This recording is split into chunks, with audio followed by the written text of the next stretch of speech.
Dear attendees, a very warm welcome to this session. My name is Nigel and I'll be the MC for this session that is titled Your Healthcare Scholarship Journey. Some housekeeping announcements. In the event window, there is a Q&A function where you can type your questions for the speakers. Do note that in the interest of time, we shall focus on the top voted questions. Should your questions persist after the event, you may head on to the Q&A or you may also drop us an email at talent@mohh.com.sg. In case you missed it, our leaderboard contest is still on and you can check out the game section how you can win attractive prizes. A polite reminder not to spam questions or to ask duplicate questions.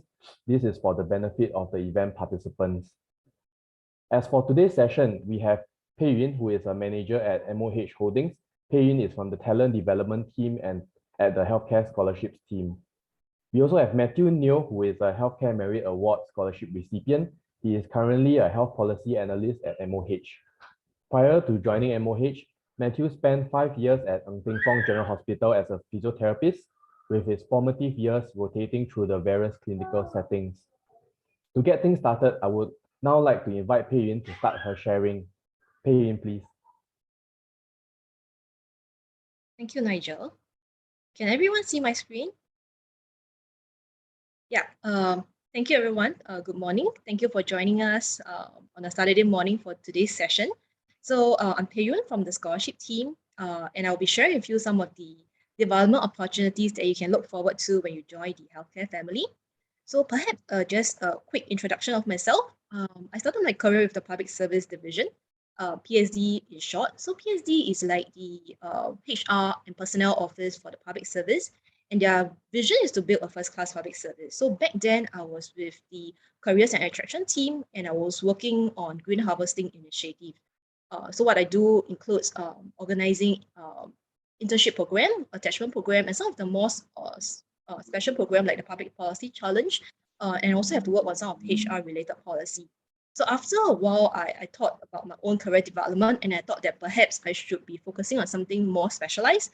So that's when I moved on to Ministry of Health. I took on a HR role, and I was working on compensation. But that was when I also realized that I'm actually not very good with numbers. I don't enjoy looking at spreadsheet the entire day, and therefore I started to look out again. And I saw that MOH is hiring and looking for someone to join their scholarship team. So here I am with MOH Holding for the past 8 years, I think coming to 9 years in June. So I'm currently with the talent development team. My team actually curate a blend of talent development initiative to engage and develop our scholars. So I'll be sharing with you some of the initiatives. Before I share on that, I thought it would be good for me to give you an overview on the key players in the public sector as well, because I understand that as part of your application, there's actually a portion whereby you are required to indicate the preference on your deployment agency. So if you look at the slide, at the top of the pyramid, we actually have Ministry of Health. MOH is like the policy maker. So what it means is that MOH set the broad strategic direction and also the healthcare policy. MOH Holding is a holding company for the public healthcare institution and cluster. We are the strategic partner and execution agent. So what we do is we partner MOH very closely to roll out the healthcare initiative and policy. And because we are the holding company, so we are able to unlock synergy and tap on the economy of scale. So some of the things that MOH does include building hospitals, setting up the electronic health record, and also managing the healthcare talent scholarship, which is a critical talent pipeline for the sector. Last but not least, we have our professional partners and employment agencies. So that include SingHealth Cluster, National Healthcare Group, and the National University Health System, and also Agency for Integrated Care. So each of these clusters, they actually have their own unique network of acute hospitals, specialty hospitals, and community hospitals. I shall not go down into which hospital fall under which cluster. You can easily Google this. So that shall be your little homework today if you do not already know. Okay, so AIC is set up for the aging sector. So your development. Initially, I wanted to take a pause and actually ask the audience to type in the chat box whether do you know the profession that each of these four scholars represent, but I realized that the chat function is not available on my screen. So perhaps I just share with you the profession that each of our scholars represent. So on the top left-hand corner, we have this guy holding on to the prosthetic leg. He's our prosthetist and orthotist. Beside him, the lady holding on to the foot is actually our podiatry scholar. The lady in white is our nursing scholar. And last but not least, we have our diagnostic radiographer holding on to the X-ray firm. So what I wanted to highlight on this slide is that while they are all our healthcare scholar, depending on the discipline that they have chosen, they have actually very distinct career. So currently, right now, you may be shopping around for for scholarship, but you also need to ask yourself if the discipline that you have in mind is actually your career of choice. I highlighted this because a scholarship is a long-term commitment. You do need to ask yourself if you're willing to dedicate a long time to this career of choice. And usually when things get rough, it's your passion that keep you going. So you may also ask me, I'm very passionate about the sector. I want to be in the helping profession. I want to join the sector, but I'm not too sure about the discipline. Then what should I do? Then my humble advice is for you to perhaps speak to more people. And that's also one of the reasons why we actually have this virtual healthcare fair, so that you can actually speak to more people, get to know the discipline. Today, we also invited our in-service scholar, Matthew. He's a physiotherapist in training, so you can actually ask him why he chose to study physiotherapy. So on my end, I will also share with you the career development opportunity so that you can make a more informed choice. Okay, so here is the generic career path for our allied health professional and nurses. So you will go for your studies for about a good 3 to 4 years. Thereafter, you will be joining the healthcare workforce.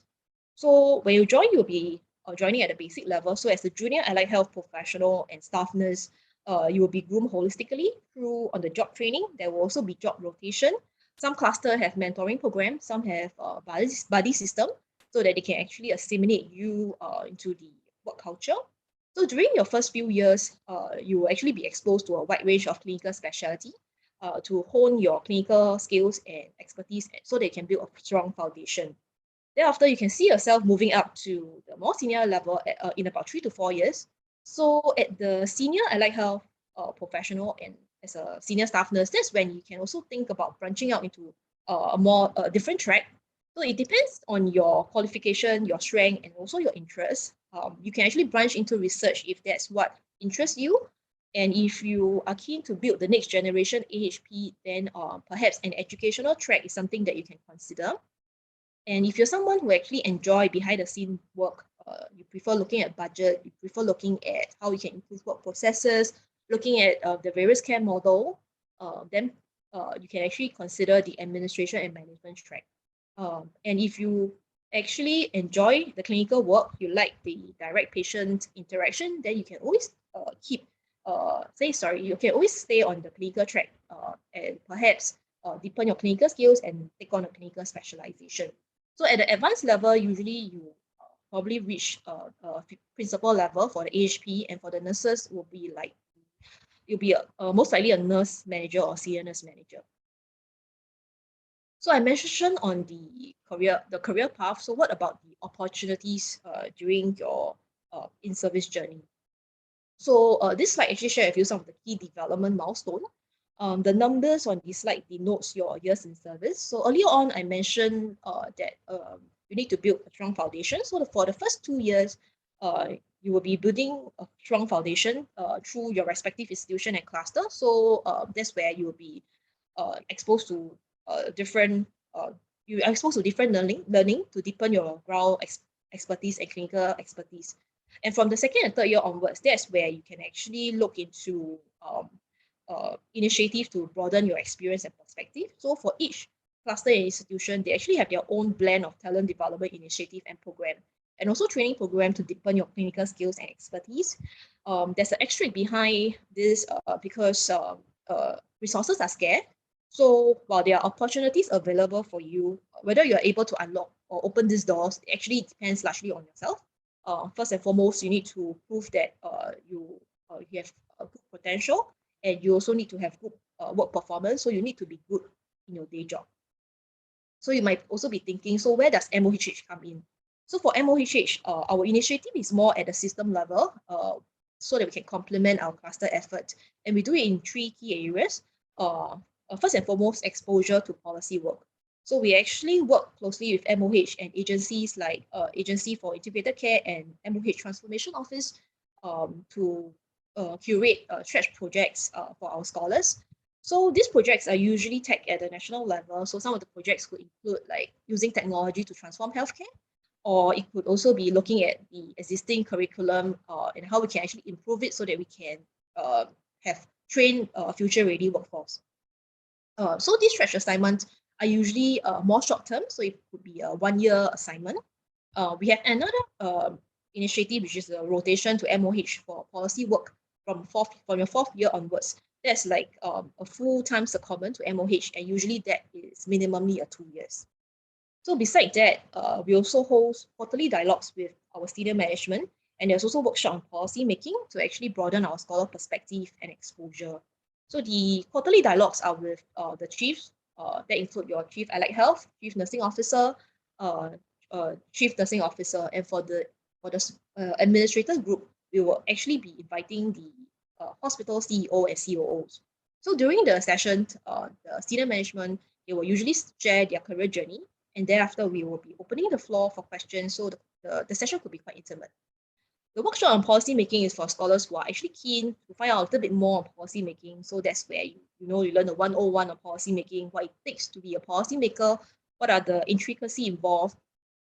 So yeah, these are some of the things that we actually organize for our in-service scholar. Lastly, in terms of talent and leadership development, MOHH actually is piloting a mentoring program for a group of high-performing scholars. And there's also a milestone program by our Healthcare Leadership College.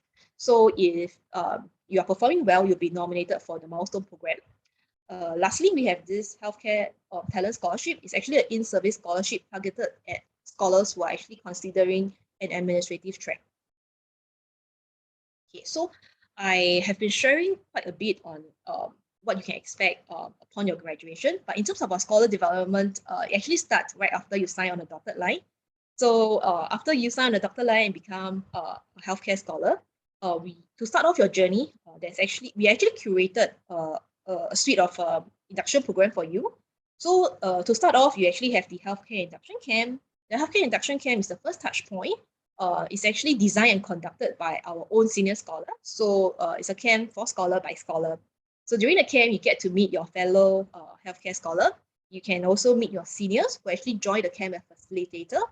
So as part of the camp, that we will be introducing the healthcare values and qualities that we think that a healthcare professional should uphold. So you will find out more during the induction camp. Thereafter, you will be you'll be invited for the healthcare induction course. So during the course, we'll be getting MOH to share with you the overview of the healthcare sector. Then we'll also be inviting the cluster HR rep to have a session with you. So during the session, that's where you can also check in with them on some of the opportunities that are available, and also to find out a little bit more on the culture. We'll also be inviting our managing director, Mr. Anthony Tan, to have a dialogue session with you during the induction course. Service learning program. So in the past, before COVID, we actually have this service learning program, but unfortunately, because of COVID, we have to KIV this. But this year, we are looking at something similar. So if you join the healthcare sector, you'll probably find out more. And following that, we will be celebrating your success through the award ceremony. And for scholars who are actually awarded a scholarship to study in Australia, because the school term usually starts in the following February, there are actually attachment opportunity available for this group of scholars. So next, go to when you are in school. So when you're in school, there are also a wide range of initiatives that you can look forward to. MOH actually organizes this overseas community involvement program. But as you might have correctly guessed, it's also put on KIV because of COVID. But what we do in the past is that we set up mobile clinic at the rural areas. So we work directly with the local beneficiary, and we bring a team of doctor and allied health professional with us during the trip to set up this mobile clinic. So the doctors will be seeing the villagers. The nurses could be helping the doctors. The AHP scholars, they are either in charge of the triad or they are actually doing some rehab services. And for the pharmacy scholar, they will be in charge of dispensing medication. So it's actually quite an interesting experience and also an eye-opener for our scholars. So we are hoping that we can actually revise this as soon as possible. And for most scholars, there will be a vacation attachment in your second or third year. The vacation attachment has two key objectives. The first objective is, of course, for you to get a first-hand experience of what is it like working in a hospital. That's also where you can actually get to meet your future bosses and colleagues, and also find out a little bit more on the culture. The second objective is actually for scholars to find out whether there's any competency gap that they need to bridge when they resume their studies. So if there is, then there's something that our scholars can make adjustment to, so they can be better prepared when they start work. Following that, we also have tea session and fireside checks that are arranged and organized by our Singapore Healthcare Society. So our Singapore Healthcare Society is run by a group of scholars, and beside the tea session and fireside check, they also organize quite a number of engagement events to bond our fellow scholars together. Last but not least, during your studies, there will actually be this scholar development fund allocated for each scholars to actually decide what you want to use with this amount of funds. So basically, you can actually go for exchange program, you can go for seminar and conferences, and there will be actually an assigned scholarship officer. So you can actually check in with your officer on how you want to utilize this scholar development fund. So upon your studies, you will transit to work. So before you transit to work, we will actually be organizing a program, a healthcare orientation program for you. That's where we actually invite seniors, scholars to come back to share on some of the tips so that you can actually have a smoother transition when you start working. Your scholarship officer might also be organizing peer copy sessions so that you can actually have a networking session with your fellow peers. Earlier on, I mentioned about all the various dialogues, so that are the engagement with the senior healthcare professionals. And once again, networking events that's organized by our healthcare society. And in terms of the community involvement projects, our e-service scholars are actually eligible to join as well, provided that your cluster actually allow you to take volunteering leave. Then when you come to your career, earlier on, I mentioned about the different career tracks, so I will not be repeating myself again. Yeah, so I thought that it would be good if I could share with you a video on the highlights of the induction experience that we had in 2020. So I will get my colleague to share the video, so we can sit back and relax and enjoy the video.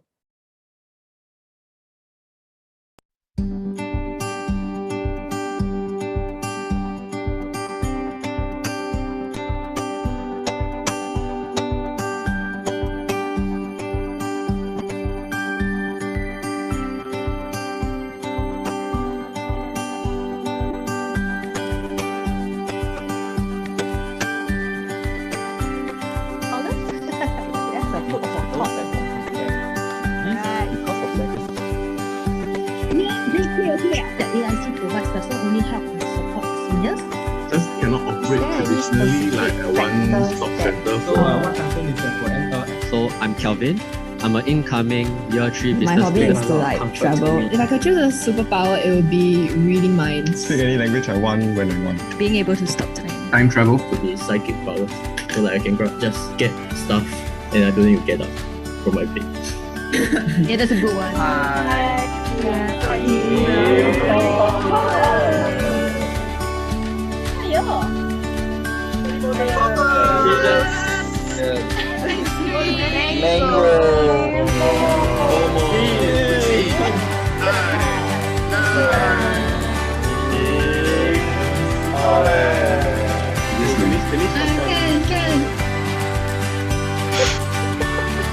Jerry, look at the other side. Jerry together.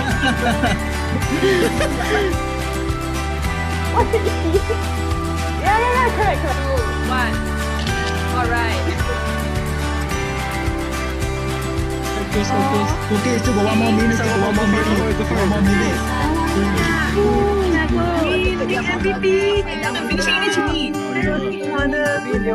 Lynette, come on. You can do it. Go. Yeah, I got big head boy. Sorry. So sorry. Another one. Don't we have 17? Very black eye. It's on the same side. Yeah, to the line. Give me like a thumbs up or something.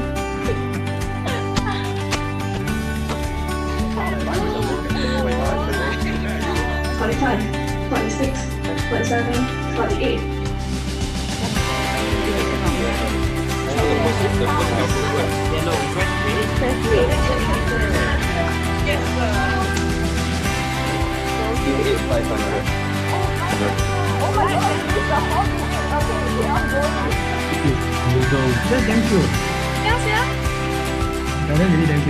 I'm confident that each one of you will be able to shape and make your little mark in the broader healthcare system and also lead the change forward.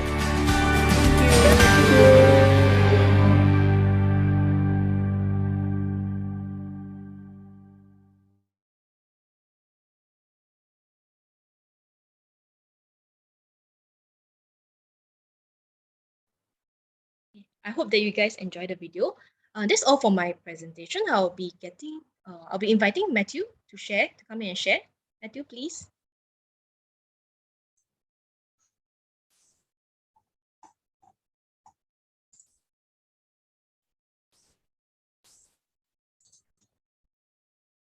Sorry.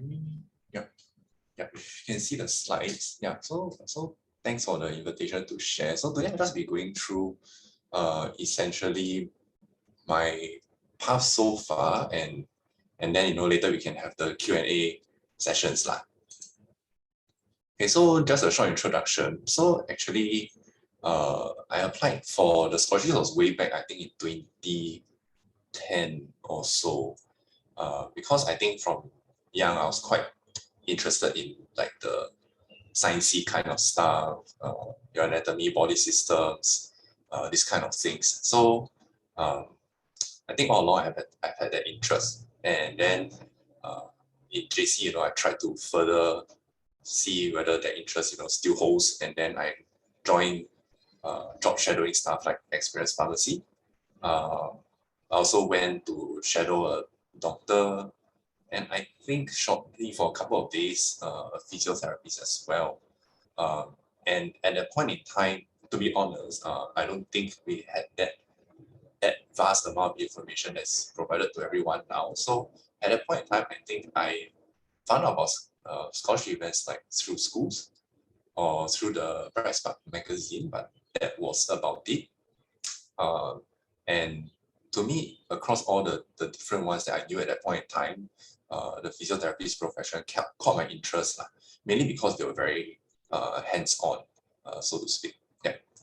So I applied for the scholarship. I had it. I went to, I got it, and I studied in Sydney, right? And after that, upon graduation, I came back and I was posted to Untitled Hospital, right? So then I started my first few years of my career, right? And I actually rotated through quite a number of settings. So for those who are already studying or intending to study physio, there's actually quite a number of different fields, different specialties.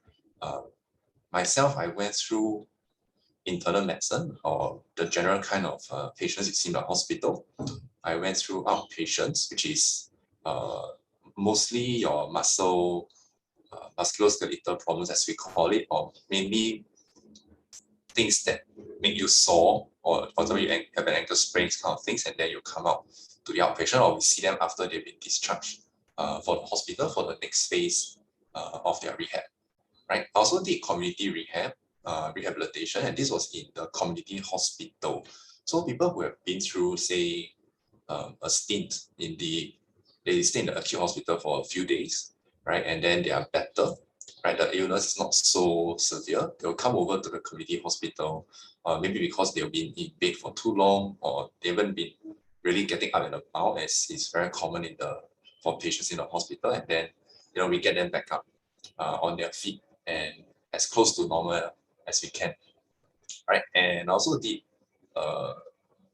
stint in orthopedic surgery, so I was seeing like post-operative patients. If you broke your bone, or if you had to undergo some sort of surgery for any other reason, and thereafter you find that it's changed your movement a little bit, that's where we come in to help, right? So I did this for about I rotated for about a couple of years. I think that's what you can expect if you're a physio, or I think for other disciplines as well, that you will be moving through a few settings, so you gain the exposure. And after those couple of years, I actually stayed in the outpatient setting, right? So the clinic for about 1 year, 1.5 years. So that was supposed to be what I think we call our so-called permanent spot lah, right? Okay, so before I go on to the next part of my career, right, I just wanted to quickly share, if you're thinking what to expect for therapies. This actually changed a little bit during COVID, but otherwise generally, because we're seeing patients, we actually go quite strictly by office hours timing for appointments, this kind of thing. So it's not really flexible. Like you don't really expect to walk into the clinic at 10 a.m. or whenever you feel like that, right? So we actually start at 8:30 in the morning. And usually what we do is we have a bit of a roll call. We see who is not here to update the attendance, or to assign cases in case someone falls, one of your fellow colleagues falls sick, and then we can assign their cases out. And then we start by seeing our patients. We go through their cases, and that's pretty much it, right, through up till lunch.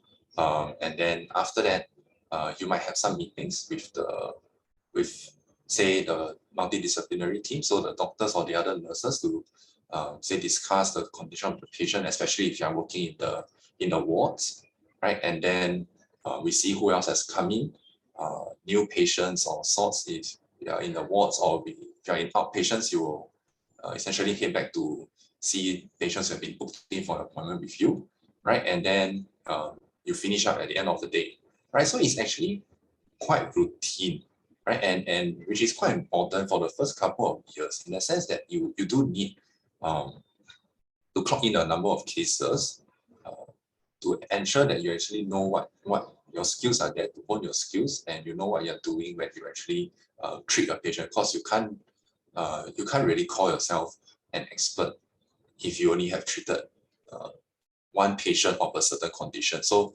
the first 2 years really to clock up. The more you see, the better, and it forces you to also gain experience in cases which sometimes you might feel that you're not so confident with, right? Okay, so I was in this routine for the first 2 years, and then after that also down to the 3rd year, where I was in an outpatient clinic.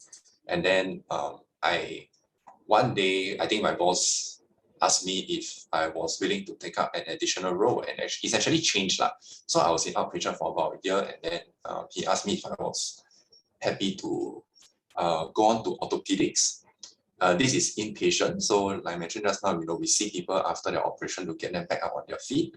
I had 6 months here before, but this was kind of a jump to lead a team, right? And in all sense of in the bigger scheme of things, this was actually, I was still considered not as senior as some of my peers at that point in time, but nonetheless, I readily accepted, because I think this was an opportunity to grow, right? And I think if your boss does feel that you can lead a team after 3 years of experience, I think in a way shows a form of recognition from the organization, right? So I went back to orthopedics, right? And I'll deal with patients who are continuing their rehab in the hospital after an operation. And it was a steep learning curve, essentially. So in this year when I first took up, we took in students. We had to mentor students as a clinical educator and not just see patients anymore, right?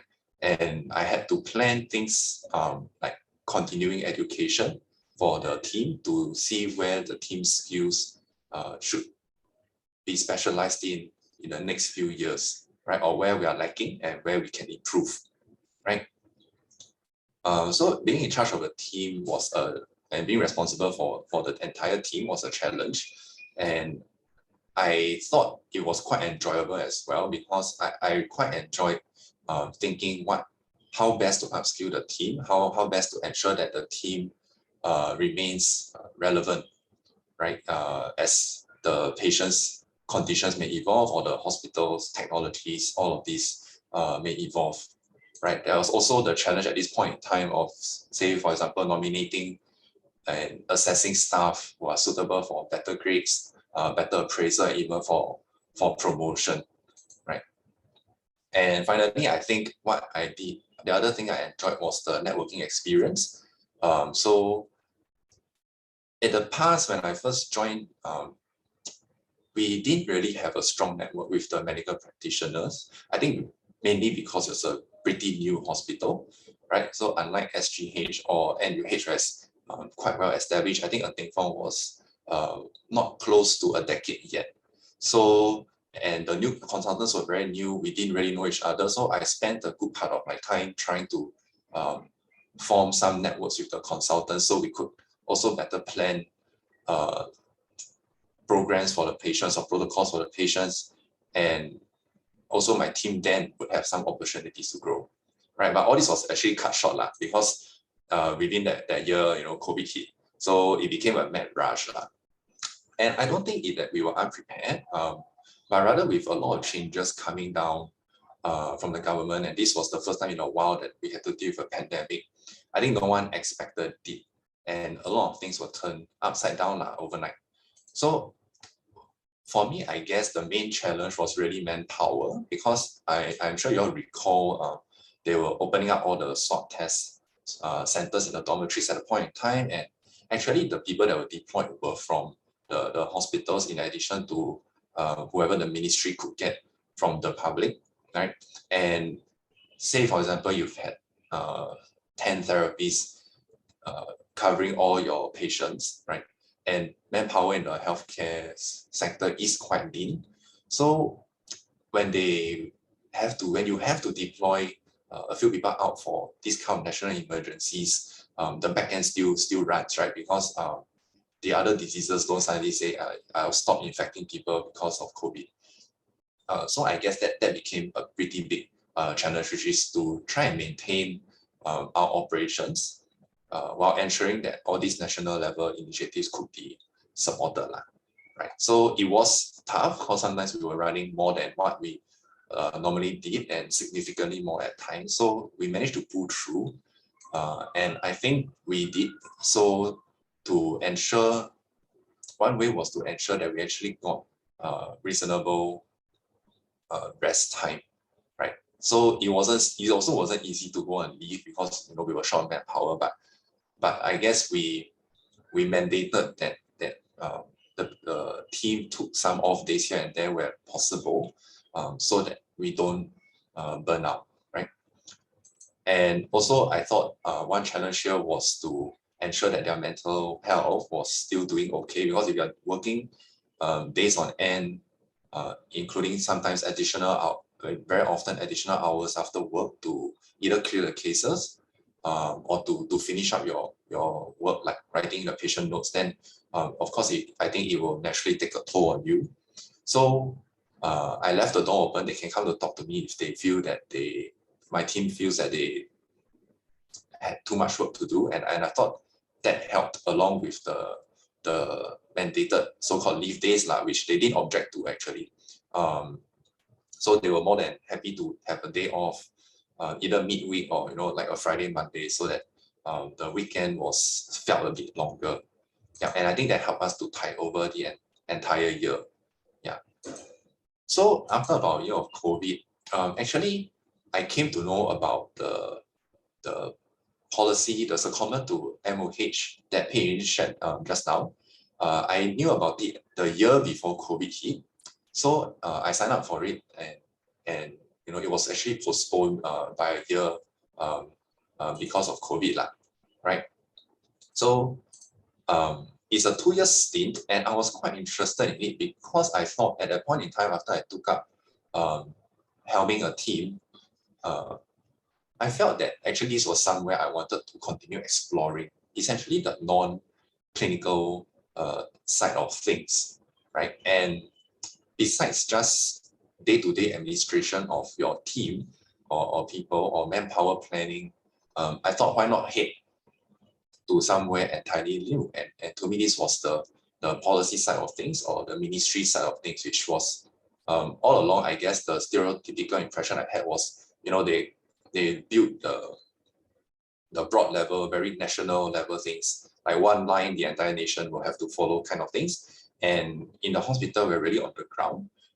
We either are affected by their policy and we have to carry out, or we don't really care about the policy, right? Because it doesn't really trickle down for most of them, right? So I thought it was a very tunnel vision to be just solely patient fronting. It doesn't give me the best view of the entire healthcare system. And I signed up for this so that I could open my eyes to other aspects of healthcare. So not just policy, but things like finances, what goes into the subsidies, manpower planning across the entire nation, right? Regulations. So that's where I am currently. And, you know, planning for the aging population, right? So I thought this came in at a good time as I was in my 5th year working. And I thought, I mean, I met the criteria. So I talked to my boss about it, and they were pretty supportive, right? So I went into it, right? And to be honest, I chose policy because I thought it's a big swing from what I was doing currently. Like, once you have had about 3 to 4 years of experience, you tend to start to hear about and dabble in other stuff like your manpower planning or sometimes even budgeting. You'll talk to your HODs about it because they will also need your inputs.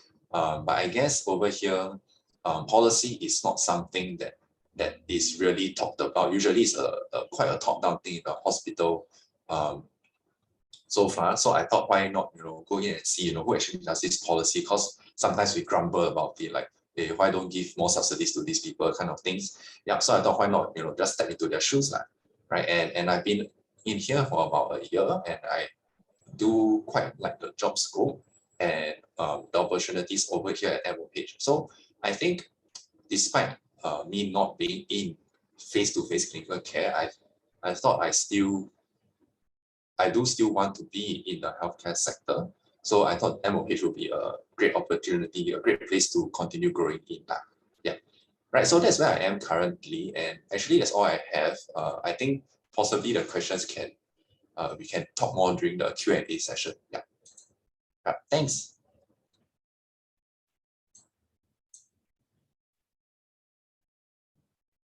Thank you, Pin and Matthew, for your sharing. So we have now come to the Q&A session where we will be answering questions from the audience. So there are quite a lot of questions pertaining to Matthew's experience. So just to start off with an easy one, Matthew, are there physiotherapists that work on shift, during shifts, or inpatient physiotherapists? I think this is hospital dependent, actually. What I understand, okay, we do work essentially, at least for Untitled, we provide we provide the physio service in the hospitals the entire week, so 7 days, right? But it's not that you are expected to be working 7 days a week. So usually Saturdays, Sundays, and public holidays are on a roster basis. But for Untitled, these are structured working hours. I think SGH used to have a shift work. I'm not sure if they still have it, right? But if you know anyone at SGH, you can confirm with them. But as far as I know, most of the other hospitals don't actually do shift work, at least for physios. Yeah. Thank you, Matthew. Another question. For those looking to pursue physio overseas, what are some unis that you recommend to explore? So I understand you're from the University of Sydney, but can you give us like overview of the overseas studies for PTs? I think over the past few weeks, right, we have a lot of questions. What's the difference between overseas and Singapore? What's the culture like? Yep. Okay. Okay. I think in my time there was no degree course yet. I think there was NYP in that sense. Then I went to look at what other unis overseas might offer a degree. I think currently, and it still is, Australia and UK do offer the most number of physio degrees. I chose Australia because I kind of knew someone there, so I thought won't be a stranger alone in another country. But if you read the actual curriculum that they provide on their websites, right, you'll come to see that there's very subtle differences. You'll go through, most of the unis will teach you essentially the same basic things, anatomy, general physiotherapy skills. But some unis, for example, Queensland in Australia, University of Queensland, I think they pride themselves quite a lot on their musculoskeletal, so their outpatients kind of skill sets. Sydney, I think we used to, like a decade ago, it was when I was studying, was cardiopulmonary, so that would be your inpatient kind of setting. So I think it's good for you to have a look at the curriculum. You can consider other factors, like if you really do want to have social support, then please go and find someone that's in the same country. But if you are interested in what the uni can offer, look at their curriculum and see whether what they are planning to teach actually interests you. Because no point going to a uni that is really outpatient when what you're interested in is, for example, inpatient care or ICU kind of care. Then you might probably want to find a uni like Sydney or try out some of the UK unis. Yeah. Thank you, Matthew, for sharing with us. Just curious about your studies, because it was 10 years ago, right? Any notable differences between studying overseas then and now? I suppose it's better now, right? Actually, I think it's about the same lah. Actually, I think if you're studying in Singapore, it's going to be very shiong. Maybe that's one reason why I chose overseas also. I think, to be honest, I think while the syllabus is comparable, and actually last time Singapore used to take the syllabus from overseas, from Sydney, actually. But I think no matter how strong it gets overseas, when we have back-to-back lectures, 8 to 5, stuff like that, the fact that you're in a different country, I think makes up for it, right? Because there are things to explore and other things to do. Yeah. All right, thank you, Matthew. Okay, since we are on the topic of overseas programs, we have a question for Pei Yun. So Pei Yun, is the overseas learning programs going to start again, or is it cancelled because of COVID-19? Yes, it was cancelled because of COVID-19, because there's actually no VTL to the respective countries, so we can't afford to actually get our scholars to quarantine like maybe for 14 days over there. I mean, I cannot be doing that as well, because usually there will be a chaperone from MOHH to go there together with the scholars. So because of this, it's actually KIV. We are hoping that perhaps the Omicron wave can actually die down soon, so that we can all resume the various initiatives that we have, especially the OCIP trips. Yeah. Thank you, Pei Yun.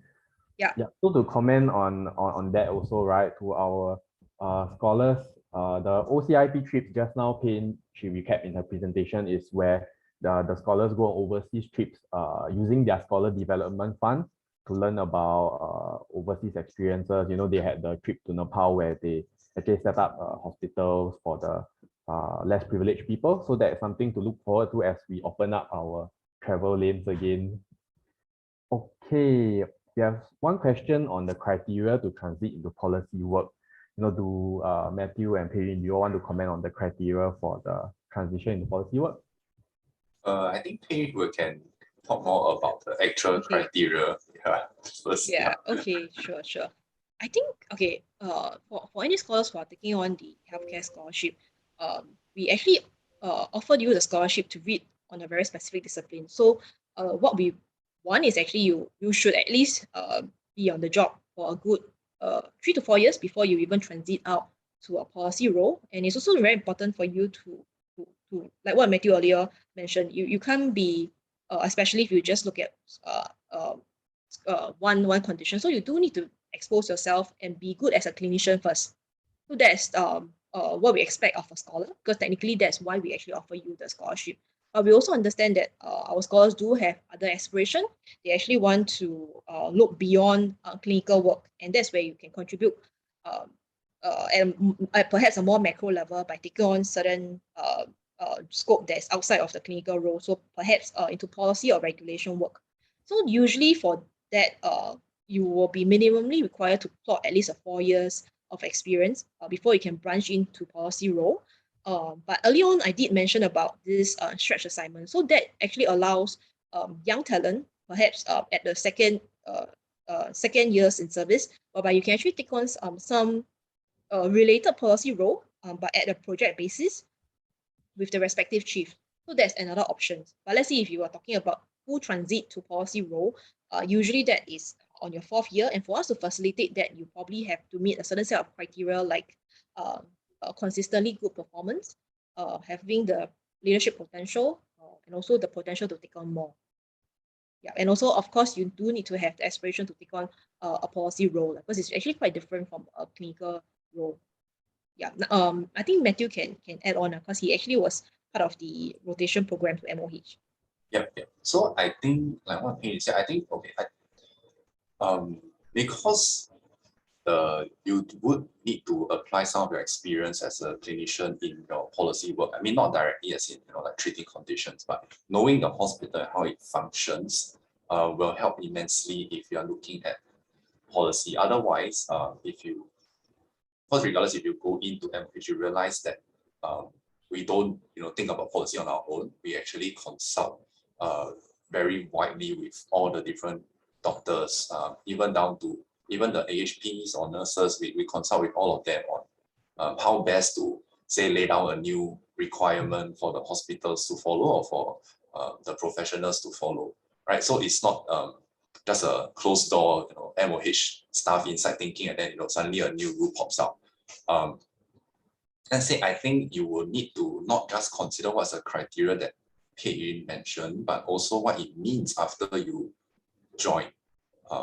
So I think if you're joining as a full-time secondment, you need to be prepared that for the next 2 years you will not be seeing patients, right? And if midway, you find that you do want to get back to clinicals and see patients, because that's still where your interest lies. And it's not really in the back end, thinking about policy. You might find yourself a bit lagging behind your peers in that sense. So it will be up to you as well to personally weigh. And I mean, I thought that I did have the interest to do policy work in the mid to long term, and hence I took the lead, right? But if you find that it's not, you're not quite sure because 80% of your heart still lies in seeing patients, then you should consider carefully whether taking on a stretch assignment to expose yourself first and see whether it fits you is a better choice than suddenly jumping full time into it. Yeah. Thank you, Matthew and Pei Yun. So, Matthew, we do have some questions about your role as a senior AHP. So one question is, for a senior AHP, what is it compared to like a manager? So I guess this question is asking about the comparison between the clinical work and the corporate world. And there is also one question asking about what is it like as a senior PT? As a senior, how do you encourage your teammates and manage the team while you also do clinicals? Like, do you handle the harder sort of cases? So I think these two questions are linked. So okay, let me see if I can. Okay, I think the comparison, we're talking about job grade. It will differ again from hospital to hospital, but I think because every hospital has its own different ranks, like a manager in one hospital may be a assistant manager in another, or a senior manager in another. But I think by and large it is akin to a manager for a senior AHP. But note that some hospitals, senior AHP spans 2 ranks, 2 job grades. right? So it might be, it'd be a bit different lah. Otherwise, I think the other question was how do I manage the team and as a senior PT lah. Okay, so I encourage and manage them essentially because I work with them. So you'll find that your team, the people you know, this is a very small group lah. It's not gonna, it doesn't really change much. It's also probably your schoolmates from SIT or your schoolmates from the other unis, right? And you are actually quite on, unless you really hate them and something happened in uni, otherwise you're actually friends with them.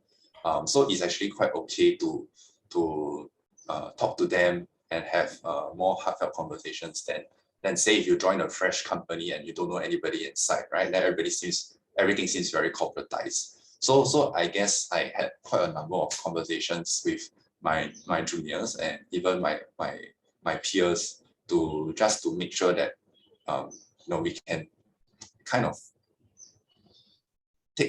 narrow down what they are actually frustrated about sometimes at work. Be it you're frustrated about your bosses, you want to complain, you're frustrated about me. I mean, I'm more than open for you to complain about me. And I thought that helped rather than they see you as a separate person and someone they cannot approach, right? So yes, I do actually need to do clinical, so I manage the team. So I have a full clinical load. So all of this is actually added, in a sense, added responsibilities. But that said, I don't always handle the harder case, and I think that will depend on your team lead or your boss next time. I do quite like to throw my team to handle the harder case while providing a supervisory role because I see no point in having them only handle the so-called easy cases, especially if they're going to be on their own and they have to be on their own when it comes to, say, working a Sunday or a public holiday, right? Yeah. So those are the things that I try to do with my team. Yeah. Thanks, Matthew. Quick example, right? What are some examples of harder cases? Harder cases, maybe the conditions are more complicated. Maybe the patient is in ICU. So you might have a patient that went through an operation, but didn't do too well in the operation and in ICU. So sometimes for the ICU therapists may treat it, right? I might just go down and pop. I can help out with the treatment as well. Or you have a patient that is not doing too well in the ward. If you don't gauge or you don't judge or you don't have experience in treating these kind of cases before, and you, in essence, keep forcing the patient to do rehabilitation, they may collapse. So in these kind of cases where sometimes the more junior therapists may not have fully experienced what it means or what are the considerations to take in, right? But nonetheless, if I do get them to try to experience all of these cases because it may crop up. Sometimes you're also expected to cross cover. So you may be in auto today, but in ICU tomorrow, and you should be prepared to see these cases without jeopardizing the patient's life. Yeah. Thank you, Matthew. So there is one question, right, which I will briefly touch on. Maybe I'll invite Payne to share a bit also. So will there be more of Matthews that we can go from AHP to MOH doing policy? I think the short answer is yes. And that is because over the last few weeks, right, we have discussed a lot about the development of the AHP career track in Singapore. It has been quite established now already compared to like 10 years back when things are still building up and that sort of thing. So over the past weeks, right, you have seen many AHPs specializing in things like education. We had Amanda, who was a videographer last week. She is a adjunct lecturer at one of the unis. So I think Matthew will fall into the research sort of track, although his is quite unique. So there will definitely be more of such cases as our professionals widen their skills, right, from clinical to admin. Payne, do you want to add on also? I think I'll just perhaps add on to the point that Matthew also earlier on mentioned. It actually depends on the individual aspiration as well. So if you're someone who is very keen on clinical work, then you might not enjoy the non-clinical aspect of the role. You actually really enjoy talking to your patient, having that direct patient care, if that's something that keeps you awake every when you wake up every morning, then perhaps you can actually take on an exposure to the different role rather than moving 100% into it. So even for our own rotations, we actually get the HR to actually have a chat with our scholar to actually come up with the individual development plan to see how you actually fit into your career in a long-term basis. So that's something that you can think about. Of course, we are always happy to provide the additional exposure for you to experience a different track other than clinical work. Yeah, thank you, Pei. Okay, let me look at the questions. So we talked about Matthew's motivation to go into the policy and analyst work at MOH, right? So I think he has shared about his experience, so we won't go through that. But I guess one of the sub questions, right, is that will you continue or go back to PT? You know, what does the future sort of hold for you? Ooh, tough. Actually, as of now, it's been about a year. I have found that I increasingly do like what I'm doing, which is currently involves quite heavily around implementing an actual act in the under the law, right? So far, I've had a few discussions with my HOD in the hospital and my boss in MOH, so both sides. So I will be actually continuing on this track, right? And in the short term, I would not be actually going back to as a physio in that sense. Yeah. Thank you, Matthew. Yeah. Okay, so there is another question on working culture for an AHP in Ng Teng Fong General Hospital. Any tips for graduating AHPs that are going to work in Ng Teng Fong? And there's also another question on biology. So is it difficult to study physiotherapy without studying biology? Okay, I think I can address the second one first. Unless biology has changed since the time I took A-levels, I think bio is cellular biology. So actually, I don't think it is very relevant to physio in that sense. You'll be studying about anatomy, a whole lot of anatomy. And actually, biology is not a prerequisite for most of the physio courses. I think they require chemistry instead, but I also don't see myself doing a lot of chem. But nonetheless, you should be reassured to know that you don't really need, if you're doing A-levels bio, you don't really need that. Yeah. Working culture like for HP and T application, you will be entering in a time of COVID. So, I mean, I'll be candid and say that it will be there are more high stresses days than usual. So you will have to learn how to deal with not just your patients, but also maybe your colleagues who might be quite stressed out after having been in this COVID era for about a couple of years already, or you just joined, right? So I think that's something to be sensitive about. The working culture is actually still quite okay. Essentially, as a therapist, because you are responsible for your own work, right? It's slightly different from, say, a HO or MO, where they can fall back onto their consultant sometimes. Once you are past your conditional registration, you are expected to take full responsibility of all your decisions. So if you like it, sometimes if you are more introverted, you don't actually necessarily need to interact with a lot of people or your colleagues, right? You can if you want to, but otherwise, you are mainly in your ward.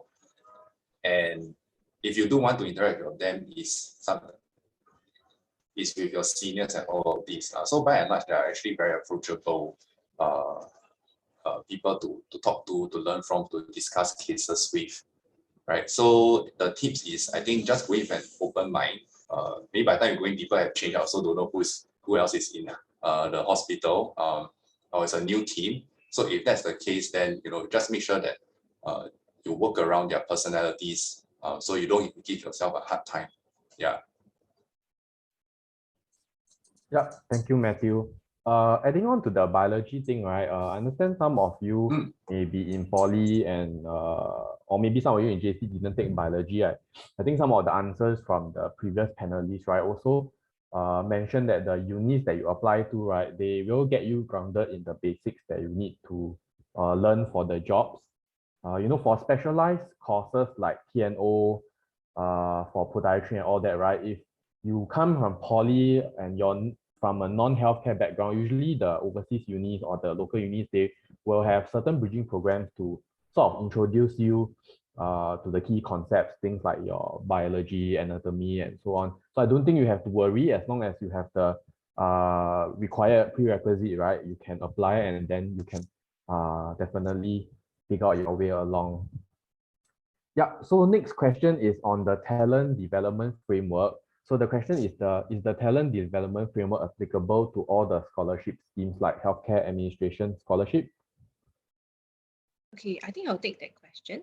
I think currently across all our scheme, while the majorities are clinical schemes, whereby you read clinical discipline, we do have non-clinical roles. So I think that mainly is the undergrad program, which is the SGIS scholarship under the healthcare administration scholarship, and also some of the discipline under the healthcare graduate awards. So for non-clinical discipline, it really depends on the specialization. So in short, yes, our talent development framework apply to all scholars across the different scheme. But let's say if you were talking about rotation, then it really depends for the administrator group. It actually depends on their specialization. So for example, let's say if someone who is reading an IT degree, then perhaps we will be going deep down. So we might be rotated to or roles, but it will not be across division. It will be perhaps to a different functions within the IT department or to another class, or to another agency, but still doing IT related roles. So for the administrators, we actually take a more personal approach when we come to talent development framework. But in short, whichever that I shared earlier in terms of the opportunity before your studies, during your studies, and also some of the initiative when you start work, actually it applies for all. But in terms of perhaps rotation, then we actually take a slightly different approach when it comes to the administrator group. Thank you, Pei. So to address some other questions that have cropped up in the Q&A, right? So opportunities for different vocations to bond with each other. I assume you mean the different disciplines and the professions. Yes, there are a lot of opportunities. I think you can go to the SHS Instagram to see what they have organized. They are currently organizing a charity run. And what happens after you are being awarded the scholarship, right? Is that you will go through things like your healthcare induction program. I think Payne played the video just now, where you will get to meet all the scholars of different disciplines. Once you go into your uni, you will continue to engage with your fellow scholars. There will be events for the scholars that are still studying. And once you graduate, right, there will also be a healthcare orientation program where you get to meet your clusters, get to meet your employer, get to meet your supervisors and so on. So getting to meet senior scholars like Matthew as well. So there are opportunities to meet your different vocations, or rather there are a lot of networking opportunities during the scholarship. So that one, no worries. So with your awarded scholarship, we'll work with you for all these opportunities. So yeah, another question on color deficiency. So slight color deficiency, can I be a PT? So my understanding is yes, but Matthew, would you like to confirm that? I'm really not sure. Okay, this will again depend on your uni requirements, but I think some of my colleagues also have a slight color deficiency. So far, okay, I don't think I haven't seen anyone or haven't heard of anyone not being able to be one due to this condition. But if you're afraid or unsure, you can always write into the HR to confirm, or your future HOD or bosses to confirm that this is indeed not the case. Yeah, should not be an issue, because I think it also depends on your uni admissions. They will send you for your medical test and so on. So if your uni does determine that you can be a PT, right, there is probably a very, very slim chance that you cannot be lah. I mean, so don't worry about your slight color deficiency. I think the most important thing is whether you have the passion to serve and whether you do want to step into a career where you are serving others. So that one is more important, especially at this stage of time when you're still applying and so on. Okay, another question which I will answer. Scholar studying psychology, will I have a choice in where I get posted to? So this one, I assume that you are studying psychology for the healthcare administration scholarship. So when you fill in your application, you'll be able to specify your preferred cluster, and we will then try our best to allocate you to the preferred cluster. But I do need to stress that it also depends on manpower constraints and allocations. It also depends on very practical things, right? Like your where you stay and where you work. So these sort of things do come into play. Do note that if you're studying psychology for a healthcare administration scholarship, right, you will not be a clinical psychologist upon your graduation. So for clinical psychologists, they do need to take up a postgrad scholarship, and you can check out our Healthcare Graduate Studies Award if that is something that you're keen in looking at. Okay. Actually, maybe I just add on to this question because in the past I do handle the admin scholars, so they actually do study psychology. So usually we would be very upfront because as a psychology student, some of them actually want to specialize in clinical work. So if you want to specialize in clinical work, then the healthcare administration track is not for you, like what Nigel have mentioned, because it will not allow you to be a clinical psychologist. So you will be taking on more of an administration role within the hospital. It will not be the prison service. It is very different from being a psychologist in the prison service. So if that is your where you are leading to, whether you will be able to deal with maybe a little bit more on the criminal psychology side, then the answer is no. Or even the forensic side, the answer is also no. So you'll be an administrator, perhaps doing a HR role, a corporate planning role. If you are taking on the healthcare administration scholarship. But let's say if you are keen to take on be a clinical psychologist, then perhaps you can consider the healthcare graduate award, which is a master program. Yep, thank you, Pei for adding on. Okay, so we are seeing some other questions. So does studying political science in uni increase your chances to be employed as a policy analyst? This one, the answer is definitely yes, because political science is directly tied to the policy analyst job. If you're interested, do apply for healthcare administration scholarship. How often are charity runs and programs held? So Pei, would like to add on to this one, the SHS activity. Yeah, okay. So I think I saw some, like, is there support given to those who want to go and start programs and services? So I'm happy to hear this from the audience, because for all our OCIP trips, it is actually planned by a group of scholars. So at the start, I think MOHH take the lead and actually start all this initiative. But in order for this to be a sustainable effort, we do believe that it has to come from the ground. So we actually support our scholars to come out of this program. So there are programs whereby, for example, let's say one of the scholars actually wanted to link up with a local beneficiary in Philippines, and they actually want to start an OCIP trip with the people in Philippines. So actually we do support our scholars, but you actually have to come up to us with a style proposal lah. Yeah, because we are actually supporting you and actually bring our own scholars on the trip.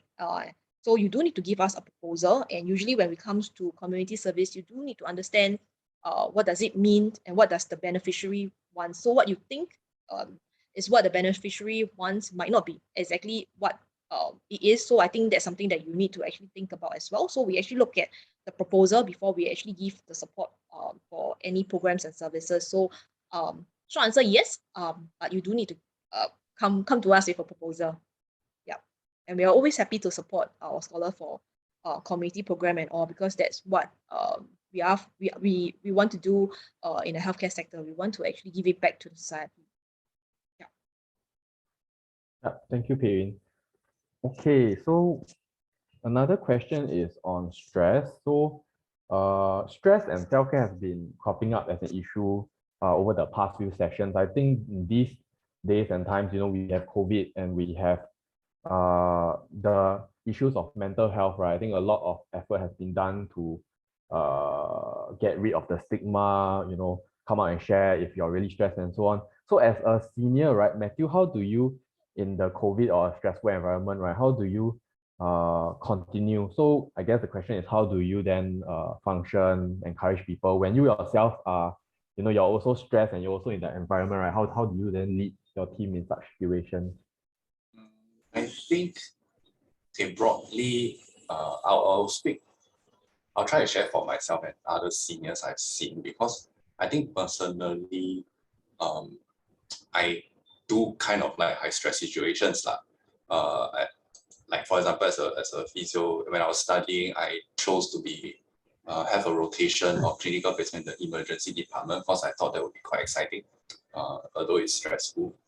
But personally, I think in this COVID world, it entails a bit of sacrifice on your part as a senior, because if you are looking after, say, 7 or 8 people of your fellow therapists, then what I usually do is when I ask them to go on off days or ask them to plan out their leave, so they can really just step away from work. And that's one good thing about being a physio is you don't bring your patients back home, so you may not OT do overtime in that sense, right? I'll get them to win their leave days first, and I can take up the whatever slots that are left, right? So I don't leave myself out. I'm not there to show that I can work 24/7 without a break, but I'm there to also to say that why not you all have your break first, and then I can come in later. So I think it's that kind of small sacrifices while still ensuring that you yourself get a break, right? And I have my fellow seniors as well. So I think sometimes we share, we talk to each other about our own problems, what we are facing. Is it manpower too short? And even if we can't do anything about it, right? For example, your head count is full, your hospital is not, hiring anymore to join your team. But at least, when you get to whine, grumble, or rant to your fellow colleagues, then it does take some of the stress away. So I think 2 things: you need some social support, right?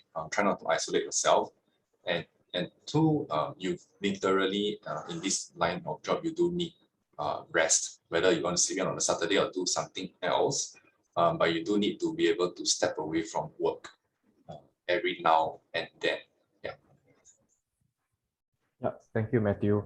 Many of the panelists also do share that in the healthcare sector, identifying when you're stressed or going on self-care, doing self-care is very important in the sector. So many of them turn to sports, they turn to hobbies, they turn to family, friends.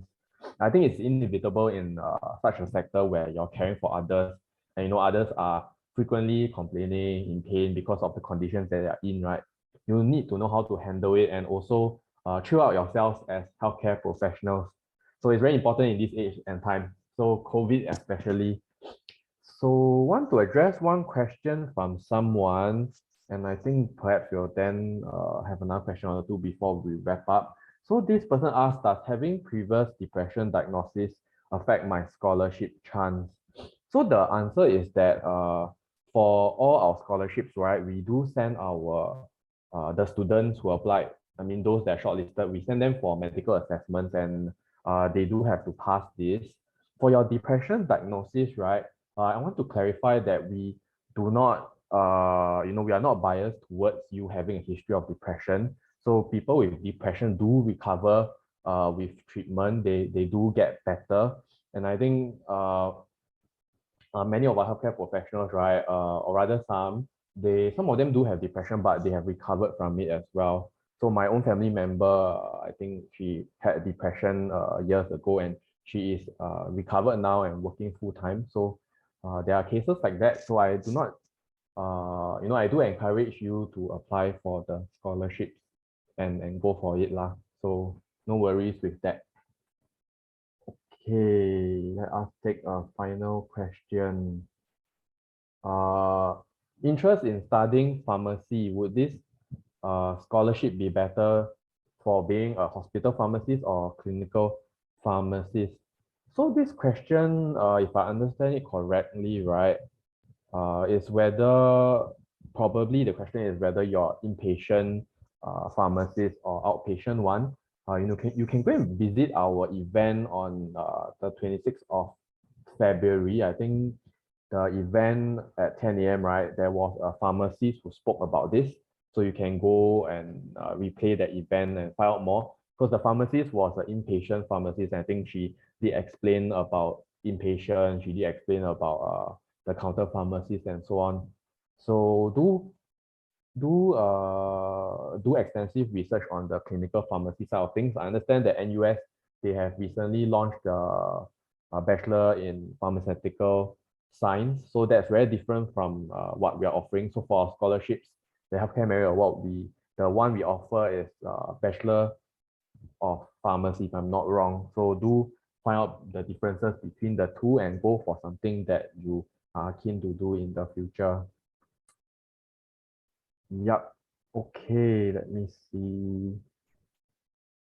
Okay, I think we are almost out of time. So it's 11:20 now.